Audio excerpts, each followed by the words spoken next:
एक बार एक मोर था जो बहुत सुंदर था। उसके पंख बेहद खूबसूरत थे। एक दिन खूब झमझम बारिश हुई और मोर नाचने लगा। नाचते वह अपनी खूबसूरती को निहार रहा था, पर अचानक उसका ध्यान उसकी आवाज़ पर गया, जो कि बेहद बेसुरा और कठोर था।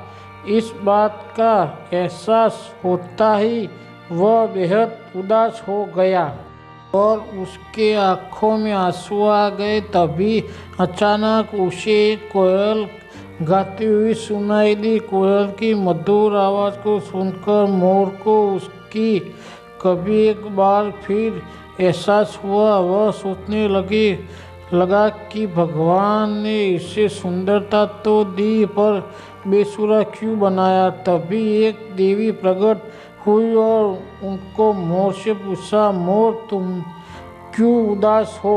मोर ने देवी से अपनी कठोर आवाज़ के बारे में शिकायत की और उसने पूछा, कोयल की आवाज़ इतनी मीठी है, पर मेरी क्यों नहीं, इसीलिए मैं दुखी हूँ। अब मोर की बात सुनकर देवी ने समझाया, भगवान के द्वारा सभी का हिस्सा निर्धारित है। हर जीव अपने तरीके से खास होता है। भगवान ने उन्हें अलग अलग बनाया है, वह एक निश्चित काम के लिए है।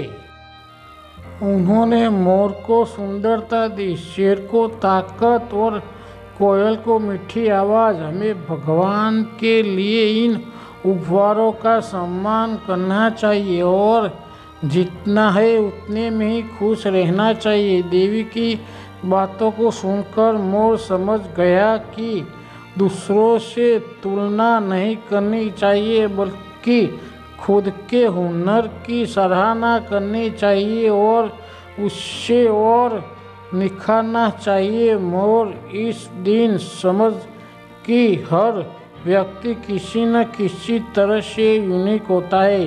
हेलो दोस्तों, ये कहानी आपको कैसी लगी मोर की, वो मुझे कमेंट कर ज़रूर बताना और मेरी चैनल को सब्सक्राइब कर लेना friends. Thank you very much.